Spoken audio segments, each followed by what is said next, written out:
El padre había pasado un año entero buscando a su hijo desaparecido hasta que una niña se acercó, lo miró a los ojos y dijo algo que heló su sangre. Señor, ese niño vive en mi casa. A partir de ese instante, nada volvió a ser igual. La verdad que estaba a punto de descubrir no solo cambiaría su destino, sino también el de todos los que lo rodeaban. Y antes de seguir, permíteme desearte salud y paz. Dime, ¿desde qué país y a qué hora estás viendo esta historia? El sol de la mañana bañaba las fachadas antiguas de Murcia con un resplandor dorado. Los balcones cubiertos de geranios parecían suspenderse en un aire de domingo eterno. En la esquina de la Plaza del Pilar, un hombre de traje arrugado sostenía entre sus manos un cartel con la fotografía de un niño de sonrisa tímida y ojos grandes. Desaparecido Bruno Salvatierra, 8 años. Las letras estaban desgastadas como si el tiempo intentara borrar el dolor. Don Rafael respiró hondo con el pecho apretado y pegó otro cartel sobre el muro junto a viejos anuncios de conciertos ya olvidados. Nadie se detenía. Nadie miraba, solo él parecía vivir aún en aquel día en que el mundo se llevó a su hijo. Desde hacía un año su vida era una repetición de madrugadas sin sueño, cafés fríos y esperanzas que se deshacían con cada amanecer. Había sido un hombre admirado, empresario, benefactor, dueño de edificios y empresas. Ahora solo quedaba un padre que recorría calles que olían a humedad y cansancio. Su chofer, esperando en el coche, lo observaba desde lejos con una mezcla de compasión y miedo, como si cualquier palabra pudiera romperlo. Rafael murmuró: «Hoy iré más lejos, donde nunca he estado. Tal vez allí alguien sepa algo de ti, hijo». El motor rugió al arrancar rompiendo el silencio de la plaza. Condujo hacia los barrios humildes donde las paredes mostraban grietas y los cables colgaban del cielo como ramas secas. El lujo de su vida anterior parecía pertenecer a otro hombre. Cada bache del camino le devolvía una imagen: Bruno riendo en el columpio rojo, la voz de su esposa llamándolos a cenar. Y aquella promesa rota: vuelvo enseguida. Cuando llegó a la calle de los Olmos, el aire olía a pan recién hecho y a cansancio. Bajó del coche con los carteles doblados bajo el brazo, pegó uno en un poste oxidado. El viento casi se lo arrancó. La cinta no se pegaba bien, sus dedos temblaban. Intentar enderezar el papel era como intentar recomponer su propia vida. «Por favor, alguien debe saber algo de ti», susurró. «No puede ser que el mundo te haya olvidado». El eco de sus palabras se perdió entre los ladridos de un perro y el sonido distante de un tranvía. Un silencio extraño llenó la calle. Por un instante, Rafael sintió que alguien lo observaba. Giró levemente, pero solo vio cortinas que se movían y hojas secas girando al viento. Entonces una voz infantil rompió el aire. «Señor, ese niño vive en mi casa». Rafael se quedó inmóvil. El corazón que hasta entonces latía cansado, dio un salto violento. Giró lentamente. En la acera una niña de unos 7 años lo observaba descalza con un vestido azul descolorido y el cabello revuelto por el viento. Sus ojos grandes y claros brillaban con una mezcla de inocencia y certeza. «¿Qué has dicho, pequeña?», preguntó él con la voz temblorosa. La niña dio un paso adelante y señaló el cartel con un dedo diminuto. «Ese niño vive con mi mamá y conmigo». El corazón de Rafael pareció detenerse. Se arrodilló frente a ella buscando en su mirada algún rastro de confusión. «¿Estás segura? ¿De verdad vive contigo ese niño?» «Sí, señor». «Es callado, dibuja mucho y a veces llora por las noches». «¿Llora?», susurró Rafael. «Sí, habla dormido». «Dice un nombre». «¿Qué nombre?» «El de papá». Rafael se incorporó lentamente sintiendo que el suelo se movía bajo sus pies. Todo giró a su alrededor como un carrusel sin control. En su mente las imágenes se atropellaban: Bruno riendo, la hamaca roja, el último abrazo. «Dios mío», susurró. El silencio fue tan profundo que se escuchaba el papel del cartel agitarse en el poste. Rafael se pasó una mano por el rostro tembloroso. «¿Vives lejos, pequeña?» «No, señor». «Está cerca, a la vuelta de la esquina, ¿podrías venir?» La niña dudó. «Mi mamá puede enojarse». «No te preocupes», dijo él con ternura. «Solo quiero ver si es él». «Nada más». Ella asintió, dio media vuelta y comenzó a caminar descalza. Rafael la siguió con el corazón golpeándole el pecho. A cada paso, el viento levantaba el polvo y hacía ondear los carteles que quedaban atrás, donde la sonrisa de Bruno seguía mirando al mundo. Y por primera vez en mucho tiempo, Rafael sintió algo que creía perdido, una chispa de esperanza. La niña, sin volverse, dijo con dulzura: «Está ahí, señor, en esa casa de las ventanas azules». Rafael siguió a la niña por un laberinto de calles estrechas, donde el olor a pan recién hecho se mezclaba con el sonido metálico de los tendederos. La ciudad parecía otra lejos del bullicio elegante de la plaza. Allí la vida tenía otro ritmo más lento, más humano. Las fachadas mostraban pintura descascarada, macetas colgantes y ventanas que respiraban pobreza y dignidad. La pequeña avanzaba descalza con pasos cortos, pero seguros. El vestido azul agitado por el viento parecía una bandera de inocencia. Cada tanto miraba hacia atrás para asegurarse de que el hombre la seguía. Él lo hacía con el corazón latiendo en la garganta, preguntándose si todo aquello no sería un sueño cruel. Cada paso traía el eco de una risa olvidada, una voz infantil llamando papá, un recuerdo que dolía más que cualquier herida. Doblaron una esquina. La niña se detuvo y señaló una casa baja de muros amarillentos y ventanas pintadas de azul. La puerta entreabierta dejaba escapar olor a sopa caliente y a algo más, una sensación de silencio forzado. Rafael se quedó quieto sintiendo que el aire pesaba. ¿Vive aquí tu mamá?, preguntó. Sí, respondió la niña. Está dentro preparando la comida. Rafael tragó saliva. Tocó la puerta con los nudillos. Un breve silencio, luego pasos. La puerta se abrió y apareció una mujer de cabello castaño recogido, delantal manchado de harina, mirada cansada pero firme. Sí, ¿qué desea? Buenas tardes, señora, dijo Rafael con voz tensa. Busco a un niño, se llama Bruno. Durante un instante algo cruzó el rostro de la mujer, una sombra fugaz casi imperceptible, antes de recuperar una sonrisa forzada. Debe haberse equivocado, señor. Aquí solo vivimos mi hija y yo. Su hija me ha dicho que... Los niños imaginan cosas, interrumpió ella con suavidad, pero sus ojos no sonreían. Rafael notó el leve temblor de sus manos, la rigidez del cuerpo. No quiero causarle molestias. Solo necesito ver al niño, confirmar algo. Si me equivoco, me iré en paz. Le repito que aquí no hay ningún niño, dijo la mujer bajando la mirada. Por favor, váyase. Nerea intentó hablar, pero su madre la tomó del brazo con una fuerza que desmentía su tono dulce. Entra ahora mismo, Nerea, no molestes al señor. La niña bajó la cabeza y desapareció detrás de la puerta. El silencio cayó como una losa. Rafael permaneció inmóvil, sintiendo que algo en aquella casa respiraba mentira. La puerta se cerró con un golpe seco. Del otro lado, apenas alcanzó a oír un sollozo contenido. El viento levantó el cartel que aún llevaba bajo el brazo. La sonrisa de Bruno lo miraba desde el papel. Rafael sintió que el alma se le resquebrajaba. Caminó sin rumbo hasta sentarse en un banco al final de la calle. El sol caía sobre los techos y la ciudad seguía su vida indiferente. Dentro de la casa, Nerea se asomó por la ventana. Sus ojos húmedos seguían la figura del hombre alejándose. Escuchó a su madre hablar por teléfono en voz baja nerviosa, mencionando un nombre que no conocía. Luego silencio. Esa noche el sueño no llegó. Desde su cama, la niña oyó un crujido en el piso, un susurro, un llanto ahogado que venía del cuarto del fondo. Se tapó con la manta temblando, pero el sonido seguía ahí, una voz pequeña, cansada, que decía entre sollozos una palabra que ya conocía. Papá. Nerea se incorporó con el corazón golpeándole el pecho. Comprendió con la certeza inocente de los niños que el hombre del cartel no estaba loco. La verdad vivía detrás de aquella pared. Abrazó su manta y susurró decidida: mañana lo sabré todo, aunque mamá no quiera. Rafael siguió a la niña por un laberinto de calles estrechas donde el aroma a pan recién hecho se mezclaba con el repiqueteo metálico de los tendederos. Murcia se volvía otra ciudad lejos del bullicio elegante del centro. Allí la vida tenía otro ritmo más lento, más humano.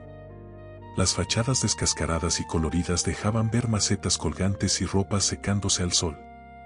Desde los balcones se oían saludos de vecinos, un buenos días sincero que parecía venir de otro tiempo. La pequeña avanzaba descalza, el vestido azul ondeando como una bandera de inocencia. Cada tanto giraba la cabeza para asegurarse de que el hombre la seguía. Rafael, con el corazón latiéndole en la garganta, se preguntaba si no estaría soñando. A cada paso recordaba a Bruno, su risa, su voz, su olor a colonia infantil. El aire olía a pan, pero en su pecho solo había un sabor amargo de miedo y esperanza. Doblaron una esquina. La niña señaló una casa baja de muros amarillentos y ventanas azules. La puerta estaba entreabierta y de adentro salía un olor a sopa caliente. Rafael se detuvo tratando de dominar la agitación que lo consumía. ¿Vive aquí tu mamá?, preguntó. Sí, respondió la niña. Está preparando la comida. Respiró hondo y tocó la puerta. Se escucharon pasos y apareció una mujer de cabello castaño recogido con un delantal manchado de harina. Tenía los ojos cansados y una sonrisa que parecía prestada. Sí, ¿qué desea? Buenas tardes, señora, dijo Rafael con voz contenida. Busco a un niño. Se llama Bruno. Durante un segundo algo cruzó el rostro de la mujer. Una sombra breve, un parpadeo que traicionó su calma. Luego volvió a sonreír. Debe haberse equivocado, señor. Aquí solo vivimos mi hija y yo. Lo siento, pero su hija me ha dicho que... Los niños inventan cosas, interrumpió ella con una cortesía forzada. No le haga caso. La niña bajó la cabeza. ¿Pero mamá? La mujer la tomó del brazo con suavidad tensa. Nerea, entra y lávate las manos. No interrumpas. La voz sonaba dulce, pero sus dedos apretaban con fuerza. Nerea obedeció temblando. El silencio entre los dos adultos fue espeso. Rafael intentó mantener la calma. No quiero molestarla, dijo con voz baja. Solo necesito ver al niño, confirmar algo. Si me equivoco, me iré en paz. Le repito que aquí no hay ningún niño, contestó la mujer bajando la mirada. Le ruego que se retire. La puerta se cerró con un golpe seco. Rafael permaneció quieto mirando la madera que lo separaba de la verdad. A sus pies cayó el cartel que aún llevaba en la mano. La sonrisa de Bruno lo miraba desde el papel brillante bajo el sol. Se alejó despacio con el alma hecha pedazos hasta un banco en la esquina. Las campanas de la iglesia marcaron las 6. El sonido pareció recordarle que el mundo seguía girando, aunque el suyo se hubiera detenido. Dentro de la casa, Nerea se asomó a la ventana. Su madre hablaba por teléfono en voz baja, nerviosa, mencionando un nombre que no entendía. Luego colgó y echó llave a la puerta del fondo. El clic metálico resonó en el pecho de la niña como una advertencia. Esa noche el barrio se sumió en la calma. Nerea, en su cama, oyó pasos en el pasillo, un chirrido de bisagras y después un llanto. No era su madre, era más suave, más joven. Se incorporó conteniendo el aliento. El sonido venía del cuarto del fondo, ese que siempre estaba cerrado. Descalza se acercó con el corazón golpeando el pecho. Apoyó el oído en la puerta. La voz era débil, entrecortada, casi un suspiro. «Papá». Retrocedió paralizada. La casa entera pareció guardar silencio. Corrió a su cama y se escondió bajo la manta, pero el llanto seguía ahí, persistente, como si alguien llorara dentro de un sueño. Abrazó la sábana con lágrimas en los ojos y mientras la oscuridad cubría la habitación, se prometió en voz baja, mañana lo sabré todo, aunque mamá no quiera. La mañana siguiente amaneció bajo un cielo gris, con un olor a lluvia que empapaba los tejados. Nerea se despertó antes que su madre. Permaneció tendida unos minutos mirando las grietas del techo, escuchando el carrito del pan, el murmullo de los vecinos, una radio vieja sonando un pasodoble. Todo parecía igual, pero algo en ella había cambiado. Aquella voz que oyó en la noche seguía latiendo en su cabeza. No había sido un sueño. Se vistió con su mismo vestido azul y bajó las escaleras con cuidado, evitando que los peldaños crujieran. ¿Su madre dormía aún? El cuarto del fondo estaba cerrado como siempre. Se acercó y apoyó el oído. Nada, ni un suspiro, pero en el pecho algo le decía que detrás de esa puerta había vida. Cuando Lorena, su madre, despertó, Nerea fingió desayunar. ¿Dormiste bien, mi vida?, preguntó ella, acariciándole el cabello con una ternura distraída. Sí, mamá, hoy tengo que salir un rato. No toques mis cosas, ¿entendido? Sí, mamá. Lorena salió apurada cerrando la puerta con llave. Nerea esperó hasta que el ruido de los tacones se perdió entre los callejones. Entonces corrió a su habitación y buscó algo para abrir la cerradura del cuarto prohibido. Probó con un clip, una horquilla, las uñas. Nada funcionaba. Frustrada golpeó la pared. Fue entonces cuando lo vio, una tabla del suelo junto a la cama de su madre ligeramente suelta. Se arrodilló, metió los dedos entre la madera y tiró con cuidado. Debajo había un hueco oscuro cubierto de polvo. Dentro, un pañuelo viejo envolvía algo rectangular. Lo sacó, un cuaderno de tapas gastadas con manchas de humedad y letras desvaídas. Lo abrió. Las páginas estaban llenas de nombres, fechas, anotaciones apresuradas. Ramírez, 1402. Pago hecho, niño nuevo, sin datos. Nerea pasó hojas sin entender, hasta que de pronto el corazón se le detuvo. En una esquina con tinta corrida leyó un nombre que le heló la sangre. Bruno H. Salvatierra. Sus dedos temblaron. Sintió frío y calor al mismo tiempo. Volvió a leerlo una y otra vez, como si repetirlo pudiera borrarlo. No era un error. Allí estaba escrito, y junto a él otras palabras. Entregado, desaparecido, silencio. Un ruido en la escalera la hizo sobresaltarse. Cerró el cuaderno de golpe, lo envolvió de nuevo y lo escondió bajo la cama. La puerta se abrió. Lorena apareció empapada por la llovizna, respirando con agitación. ¿Qué haces aquí, Nerea? Nada, mamá, solo estaba jugando. Lorena sonrió secándole las mejillas con el delantal. Tienes las manos sucias. El gesto era tierno, pero su mirada no era cálida, era vigilante, como si buscara algo detrás de los ojos de su hija. Durante el almuerzo, Nerea no probó bocado. Lorena hablaba de cosas triviales, la vecina, el precio del pan, pero la niña apenas la oía. En su mente solo resonaba un nombre, Bruno. El del cuaderno. El del cartel. ¿Qué significaba entregado? ¿Por qué su madre se ponía tan nerviosa cuando alguien mencionaba a un niño? Esa tarde, cuando Lorena volvió a salir, Nerea tomó una hoja en blanco, copió el nombre y las fechas, la dobló con cuidado y salió bajo la lluvia. El cielo era una cortina gris. El agua le empapaba los zapatos, pero siguió caminando. Sabía dónde encontrar al hombre del cartel. En la Plaza de las Palmeras, Rafael pegaba otro afiche bajo la lluvia. Su abrigo oscuro se agitaba con el viento. Su rostro cansado parecía tallado en piedra. «Señor», gritó Nerea desde el otro lado de la calle. Rafael se volvió sorprendido. Reconoció la voz. La niña corrió hacia él, empapada, con una hoja apretada en la mano. «Encontré esto en casa», dijo jadeando. Estaba escondido bajo el suelo del cuarto de mi madre. Rafael tomó el papel con dedos temblorosos. Al leer el nombre se le escapó el aire. Bruno H. Salvatierra. Su hijo, su nombre completo escrito por alguien que no debía saberlo. Los ojos se le llenaron de lágrimas. Por primera vez en meses, el destino le daba una señal. ¿Dónde lo encontraste, pequeña?, preguntó con voz quebrada. Debajo del suelo. Mi mamá no sabe que lo tengo, pero hay más nombres, muchos. Rafael apretó el papel contra el pecho. Las gotas de lluvia se mezclaron con sus lágrimas. Gracias, hija. No sabes lo que acabas de hacer. Nerea lo miró con dulzura y miedo mezclados. Yo solo quiero saber la verdad, murmuró. Un trueno retumbó sobre los tejados. El viento arrancó un cartel del poste. La hoja voló en círculos hasta caer a los pies de Rafael. Era la foto de Bruno sonriendo bajo el sol. La niña levantó la vista y en un susurro dijo, «Sí, sigue lloviendo, señor. Las mentiras también se van a borrar». La lluvia caía con fuerza cuando Rafael llegó a la calle de los Olmos. El paraguas apenas servía. El agua le corría por el cuello, pero no le importaba. En su mano, arrugada por el frío, llevaba la hoja que Nerea le había dado, Bruno H. Salvatierra. Cada letra era un golpe en el pecho, una promesa de verdad.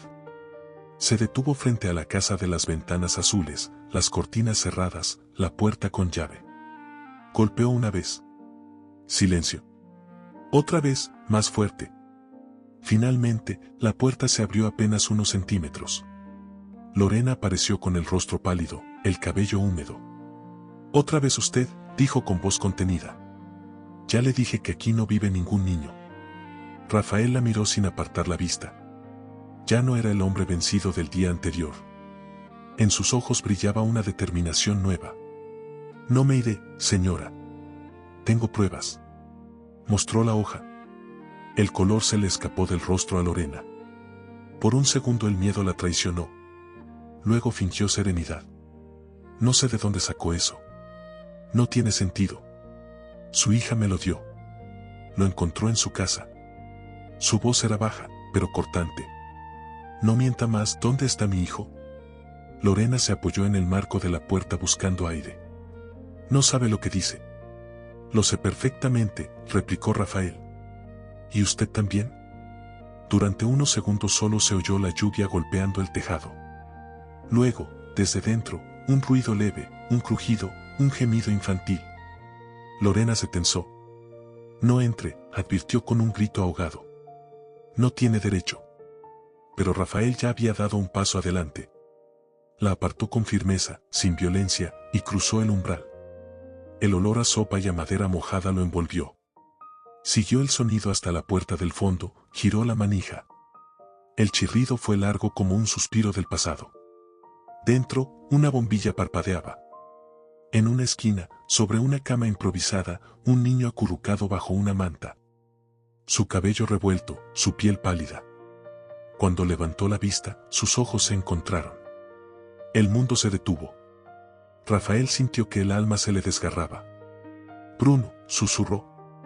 El niño parpadeó confundido. «¿Papá?» El tiempo se rompió. Rafael cayó de rodillas abrazando a su hijo. El llanto que llevaba un año conteniendo salió al fin. Bruno temblaba, pero se aferró a él con fuerza, escondiendo el rostro en su pecho.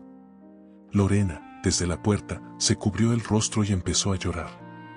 «No quería hacerle daño», murmuró. «Me lo dejaron aquí. Me dijeron que si hablaba lo perdería todo. No sabía quién era. Lo juro. Solo sabía que tenía miedo». Rafael la miró con el corazón dividido entre rabia y compasión. Podría haberlo llevado a la policía. «No me atreví», respondió ella llorando. «Tenía miedo de esa gente y me encariñé con él. Lo cuidé como pude». El silencio se volvió pesado. Bruno levantó la cabeza, miró a Lorena con ternura. «No la castigues, papá. Ella me daba de comer cuando yo lloraba». Rafael cerró los ojos, las lágrimas mezcladas con la lluvia. Besó la frente del niño. «No la juzgaré ahora», dijo. «Pero esto debe terminar». Entonces la puerta principal se abrió de golpe. Un hombre corpulento entró empapado, el rostro endurecido. «¿Qué pasa aquí?», rugió. Lorena retrocedió temblando. «Por favor, no», susurró. «No le hagas daño». Rafael se puso de pie cubriendo a su hijo detrás de él. «Es mi hijo», dijo con voz firme. «Y me lo llevo ahora». El hombre dio un paso desafiante, pero en ese instante, desde el pasillo, apareció Nerea empapada con los ojos encendidos. «No lo toques», gritó. El trueno estalló afuera. Por un segundo la casa se iluminó entera. El rostro del hombre se endureció y dio un paso atrás. Lorena, entre sollozos, lo apartó. «Basta ya», dijo. «Todo esto tiene que acabar». Bajo la lluvia que golpeaba las ventanas, Rafael tomó la mano de su hijo y lo condujo hacia la puerta. Nerea corrió tras ellos mientras Lorena se desplomaba de rodillas. El viento los envolvió al salir. Rafael apretó a Bruno contra su pecho, incapaz de hablar. Nerea los miró con miedo y alivio mezclados. Bruno levantó la cabeza mirando al cielo. «Pensé que nunca ibas a venir», susurró. «Nunca dejé de buscarte, hijo», respondió Rafael. Y así, bajo la lluvia de Murcia, padre e hijo caminaron juntos dejando atrás la casa de las ventanas azules. Nerea los siguió unos pasos descalza en silencio, porque en el fondo sabía que nada volvería a ser igual. El amanecer llegó sereno, pero la ciudad parecía distinta. Después de la tormenta, Murcia despertaba húmeda con un silencio que olía a tierra, a perdón y a nuevos comienzos.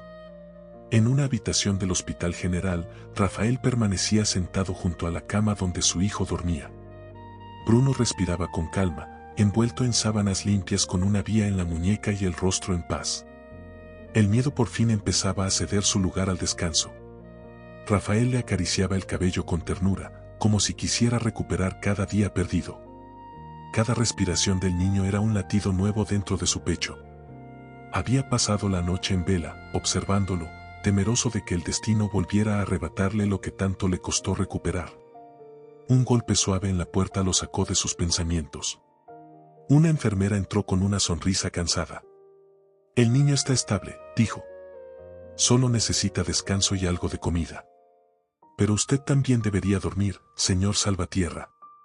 «No puedo», respondió él sin apartar la vista del pequeño. «Dormí demasiado durante el año en que lo busqué». La enfermera asintió en silencio y se marchó. Poco después, la puerta volvió a abrirse. Entró un hombre de traje gris con una carpeta bajo el brazo. «Soy el inspector Salinas», se presentó. «Necesito hablar con usted sobre lo ocurrido en la calle de los Olmos». Rafael asintió con el rostro tenso. «La señora Lorena Márquez ha sido detenida», explicó el inspector. «Asegura que no sabía quién era el niño hasta hace poco, que solo intentaba protegerlo». «¿Y el otro hombre?», preguntó Rafael. «Está bajo custodia. Era parte de una red de tráfico de menores. Su hijo fue uno de los pocos que no llegaron a vender». Rafael sintió un escalofrío. Se llevó una mano a los ojos. «Dios mío», susurró. «Todo este tiempo». El inspector lo miró con comprensión. «Ahora debe pensar qué hacer con la niña». «¿Qué niña?», preguntó Rafael confundido. «La hija de la señora Márquez», respondió el inspector. «Nerea fue quien lo ayudó. Está bajo la tutela de los servicios sociales. No tiene familia». El nombre cayó sobre el corazón de Rafael como una piedra. Recordó sus ojos grandes, su voz bajo la lluvia, su valentía. Si no fuera por ella, jamás habría encontrado a Bruno. Esa tarde, cuando el niño despertó, lo primero que preguntó fue: «¿Dónde está Nerea?». «Quiero darle las gracias». Rafael le sonrió con ternura. «Ella está bien, hijo, pero ahora necesita ayuda igual que nosotros». «No la dejes sola, papá», dijo Bruno. «Ella me cuidó cuando tú no estabas». Aquellas palabras le atravesaron el alma. Esa noche Rafael salió del hospital y caminó hasta el centro de acogida donde habían llevado a la niña. El edificio era gris, con un pequeño jardín lleno de juguetes viejos. En un banco, Nerea abrazaba una muñeca de trapo. Cuando lo vio, se levantó despacio. «¿Está bien, Bruno?», preguntó en voz baja. «Sí», respondió Rafael, acercándose. «Está bien, gracias a ti. Le salvaste la vida». La niña sonrió apenas, con los ojos brillando de lágrimas. «Mamá no era mala, señor. Solo tenía miedo». «Lo sé», dijo Rafael arrodillándose a su altura. «Y tú también tuviste miedo, pero fuiste valiente, muy valiente». El silencio se hizo largo. El viento movía un columpio vacío y el canto de una paloma llenaba el aire. «No sé qué va a pasar conmigo», dijo Nerea. «Dicen que iré con otra familia». Rafael sintió una punzada en el pecho. «¿Te gustaría venir a visitarnos cuando Bruno esté mejor?». La niña lo miró con una chispa de esperanza. «¿De verdad puedo?». «Claro que sí», dijo él con una sonrisa sincera. «Eres parte de nuestra historia». Nerea sintió secándose las mejillas. «Entonces le llevaré dibujos. A él le gusta dibujar». «¿A mí también?». «Y a mí también», respondió Rafael, y ambos rieron suavemente. Al salir del centro, el aire era fresco y el cielo empezaba a abrirse entre las nubes. Caminó despacio sintiendo que por primera vez en años el peso del pasado comenzaba a disolverse. Esa noche, de vuelta en el hospital, observó a Bruno dormir. Pensó en Nerea sola en aquel lugar, en Lorena esperando su juicio, en lo que realmente significa ser padre. Miró al techo y con voz apenas audible dijo: «Si Dios me da otra oportunidad, la aprovecharé. No volveré a mirar hacia otro lado». y mientras las luces del pasillo se apagaban una a una, comprendió que el perdón no era solo para los demás, sino también para sí mismo. A veces las historias más duras terminan en el silencio más sereno. Después de tantas noches de lluvia, de lágrimas y de búsqueda, Murcia despertó con un amanecer distinto. El de un padre que recuperó a su hijo y el de una niña que con su inocencia recordó al mundo que la verdad y la bondad aún existen. Si esta historia tocó tu corazón, deja el número 1 en los comentarios. Si crees que algo faltó o quieres compartir tu opinión, escribe el 0. Porque al final, más allá de la riqueza o la posición, lo que salva al ser humano es el amor. Rafael descubrió que el perdón también puede ser una forma de justicia y que incluso el corazón más herido puede renacer cuando aprende a mirar a otro con compasión. La pequeña Nerea nos enseñó que la valentía no depende de la edad y que un solo gesto de bondad puede cambiar el destino de una vida.